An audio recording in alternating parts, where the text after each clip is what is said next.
Chicos, bienvenidos a una semana más de clases. Les voy a compartir pantallas, material de trabajo que vamos a analizar el día de hoy. Recuerden que ya ingresamos a la unidad número 3, donde vamos a hablar sobre los campos eléctricos y magnéticos. Ya vamos a ver qué es lo nuevo de esta unidad. Listo. Vamos a ver qué es lo que nos proporciona esta unidad, qué es lo que vamos a ver. Si ustedes desean, pueden ir investigando de a poco para que no se les haga temas nuevos.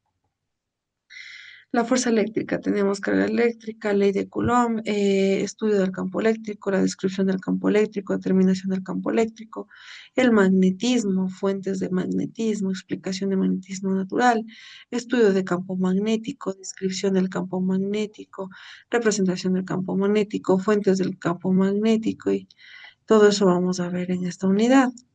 Tenemos películas recomendadas para esta unidad, en el que presentan videos. Tendrás la oportunidad de conocer las decimales aplicaciones de de los imanes y electroimanes en la ciencia, la técnica y la vida cotidiana. Pueden observar. Primero, definamos qué es la fuerza eléctrica. La fuerza eléctrica están presentes de formas directas o indirectas en nuestra vida diaria. En su mayoría de nuestras actividades diarias, cuando usamos la luz eléctrica para iluminarnos o los frigoríficos, para conservar los alimentos, cuando viajamos en transporte, accionamos por los motores eléctricos, cuando utilizamos computadoras, teléfonos, etcétera. Es más, la fuerza eléctrica son responsables de una gran diversidad de fenómenos naturales. La elasticidad de una goma de borrar o la viscosidad del aceite son el resultado de fuentes de interacciones eléctricas entre sus átomos y moléculas. También los procesos químicos, como la formación de enlaces de metabolismo de nuestro propio cuerpo, son gobernados por fuerzas eléctricas.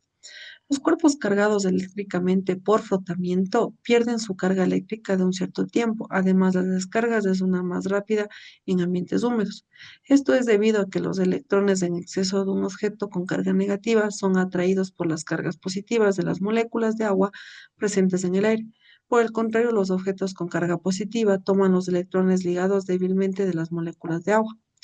Ahora, las cargas eléctricas, la carga eléctrica de un cuerpo tiene origen en su estructura atómica de la materia. La corteza del átomo está formado por electrones, partículas con cargas negativas, mientras que los del átomo están formados por protones, partículas con carga positivas del mismo valor absoluto que la carga del electrón, y neutrones sin carga eléctrica. En condiciones normales, los cuerpos son neutrones porque tienen el mismo número de protones que de electrones. Por ejemplo, si tengo 6 electrones y tengo 6 protones de un mismo lado, me dicen que es un neutro. Sin embargo, en algunos átomos se desprenden fácilmente de sus electrones más externos adquiriendo carga eléctrica.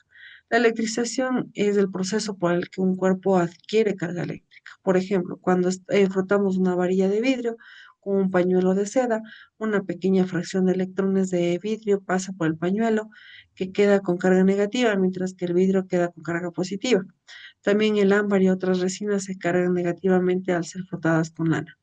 En el ADN, las moléculas de ácido desoxirribonucleico que constituyen el material genético de los individuos y son esenciales de síntesis de proteínas, están formados por dos cadenas dobles elipse que se mantienen unidas por las fuerzas eléctricas que los puentes de hidrógeno. Vamos a ver las propiedades de la carga eléctrica. Conservaciones de la carga eléctrica y cuantización de la carga eléctrica.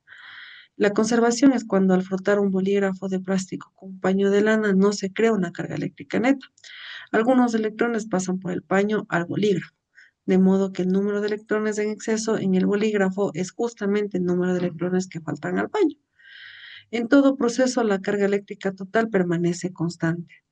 La carga eléctrica se conserva en todos los procesos físicos, incluidos aquellos que implican creación o desintegración de partículas, y así en ciertos procesos radioactivos los neutrones se desintegran dando lugar a un protón, un electrón y una partícula neutra. La conservación de la carga es pues el principio tan importante que todos debemos saber, el principio de conservación, que es que la carga no se crea ni se destruye, solo se transporta y se transforma.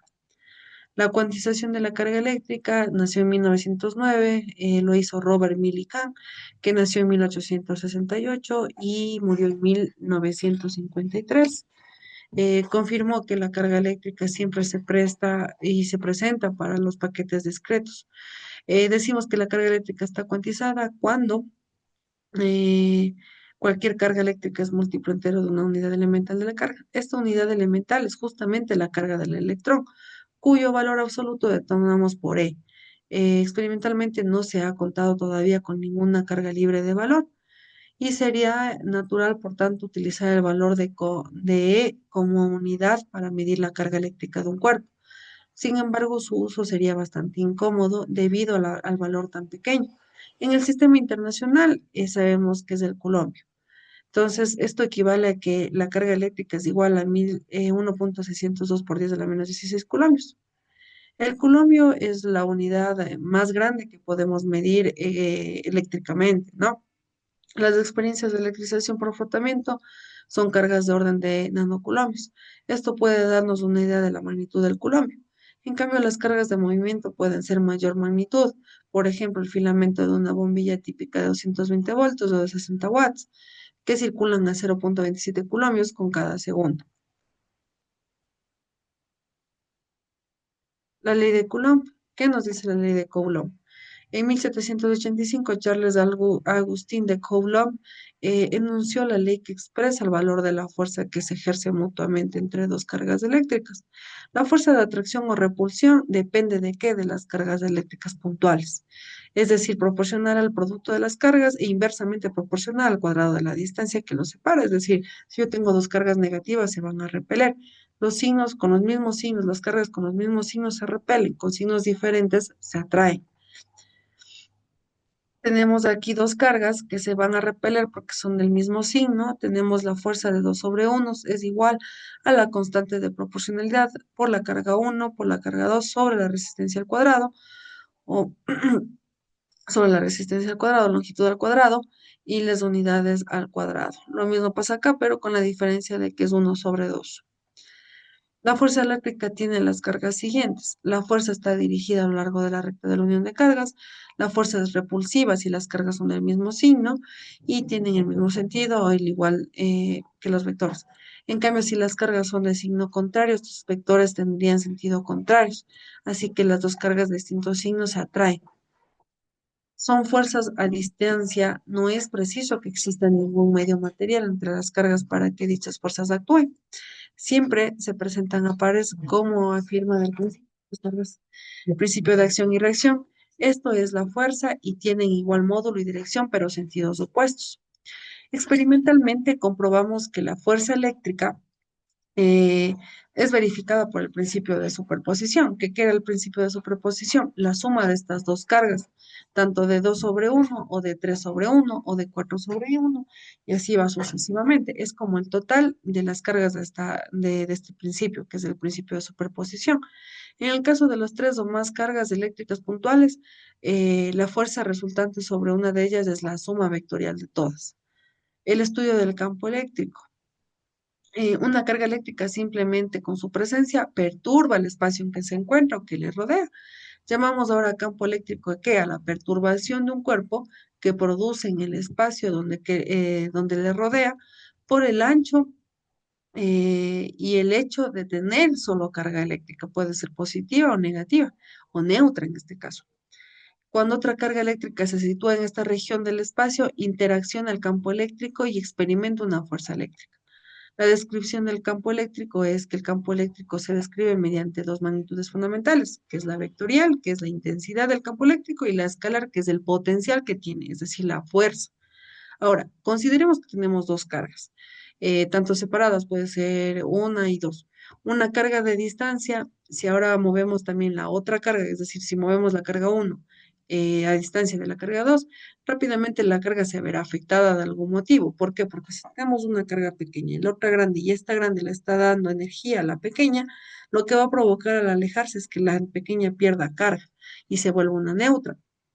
Entonces, la intensidad del campo eléctrico es muy importante. Ahora, definamos lo que es la intensidad del campo eléctrico. Es un punto en el espacio de la fuerza que actuaría sobre la unidad de carga positiva situada en un punto. La unidad de la intensidad del campo eléctrico en el sistema internacional sigue siendo el newton por colombio. La definición anterior sabemos que nos permite a nosotros calcular el campo eléctrico creado por una carga puntual. Colocamos la carga de la prueba en un punto del espacio situado en una distancia de la carga y el campo eléctrico en ese punto será la fuerza de unidad de carga, donde la unidad es en el vector unitario en la dirección de la recta de la unión de carga con el punto P y con sentido de la carga puntual. Todos van al mismo sentido y y a la misma dirección. Como podemos observar, tenemos el campo eléctrico creado por una carga puntual y tiene las siguientes propiedades. Tenemos dos propiedades que tomar en cuenta. El radial que disminuye en el cuadrado de la distancia, por tanto, trata de un campo central y el sentido depende del signo, si la carga es negativa o es positiva. Como, por ejemplo, tengo aquí cargas positivas, salen, el sentido va a salir, es decir, yo tengo mi carga aquí, los sentidos van a salir por todos los lados. Pero si tengo una carga negativa, por lo general va a traer, es decir, toda su carga va a llegar al núcleo, va a entrar. Por último, tenemos un ejemplo. Calcula el campo eléctrico creado por la carga. Tenemos más 2, tiene sentido, es decir, positivo, quiere decir que va a salir. Es un punto P situado de 30 centímetros de distancia en el vacío. Calculemos la fuerza que actúa sobre la carga cuando es -4 situada en el punto. Veamos, primero grafiquemos la carga. Sabemos que es positiva, entonces se va a salir, va a ir, su sentido es contrario. Calculamos el campo eléctrico con qué? Con la fórmula de la electrización es igual a la constante por la carga sobre eh, la distancia al cuadrado por la unidad vectorial. Yo reemplazo en mi fórmula los componentes que obtuve como datos en el problema y lo que hago es simplificar, tratar de simplificar todos mis sistemas internacionales y multiplicar todo.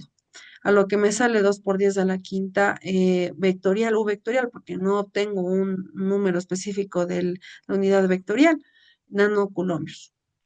Calculemos la fuerza eléctrica que actúa, entonces la fuerza eléctrica es igual a qué? A la carga por el electrón y me sale -8 por 0,8 unidades vectoriales por Newton. Esta es la fuerza que actúa o que es la fuerza atractiva que tiene en este caso esta carga. Vamos con el último ejemplo. Tenemos dos cargas puntuales, aquí ya trabajamos con dos, no solo con una. La una y la otra son positivas, quiere decir que estas cargas se van a repeler, ¿ya? Tienen sentido contrario, ya que es una carga positiva, tiene una distancia de 50 centímetros, tiene la segunda distancia de 10 centímetros, así que tenemos que calcular dos veces la electrización o el campo eléctrico que obtengo. Primero calculamos el campo eléctrico cuando tenemos la primera carga, que nos sale 9 por 10 a la distancia por la U vectorial de 1 nanocoulombios. Y calculamos después el campo eléctrico con la misma fórmula que obtuvimos en la parte de arriba, tanto la una como la otra. Esta es la primera, esta es la segunda. Y en la segunda me sale 1,7 por 10 a la quinta unidades vectoriales al cuadrado por nanocoulombios. ¿Qué hago con esto? Recuerdan que nosotros decíamos que el campo eléctrico resultante de un punto es la suma vectorial de los demás. Entonces yo voy a sumar que mis dos puntos vectoriales que salieron. Al sumar, al final de sumar estas dos componentes, simplemente restaría con los 1,7 por 10 a la quinta y me sale como resultado que su módulo vectorial es de 7,3 por 10 a la quinta nano sobre coulombios. Eso es con respecto a esta semana, chicos. Espero que sea algo que les agrade, que hayan entendido y que realicen las actividades que obtienen de esta semana con anticipación, con tiempo y con lógica, chicos. Les deseo una excelente semana y nos veríamos la próxima clase. Chao, chicos. Muchas gracias.